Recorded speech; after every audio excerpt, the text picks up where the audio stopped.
একটি শান্ত গ্রামের প্রান্তে থাকত দুষ্টু বিড়াল মিনি আর চঞ্চল কুকুর টমি। মিনির সবচেয়ে পছন্দ ছিল দুপুরে রোদ পোহানো আর ইঁদুর ধাওয়া করা, আর টমির সবচেয়ে বড় শখ ছিল মাঠে দৌড়ানো আর সবাইকে পাহারা দেওয়া। প্রথম দিকে তারা একে অপরকে একদম পছন্দ করত না। টমি যখন দৌড়াত, মিনি গাছে উঠে বসে ফোঁস করত। আবার মিনি যখন টেবিলের উপর উঠে দুধ খেতে যেত, টমি জোরে ঘেউ ঘেউ করে ভয় দেখাতো।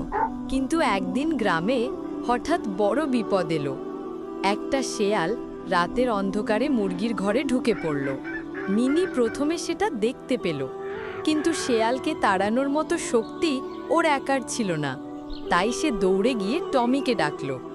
টমি প্রথমে অবাক হলো, এতদিনে বিড়াল আমাকে ডাকছে। কিন্তু যখন খবর শুনল, সে এক মুহূর্তও দেরি করল না।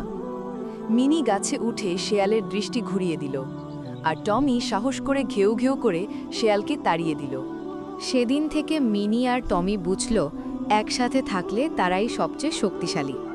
এখন তারা গ্রামের সবার প্রিয় জুটি। মিনি ইঁদুর ধরে, টমি পাহারা দেয়, আর দুজন মিলে গ্রামের শান্তি রক্ষা করে।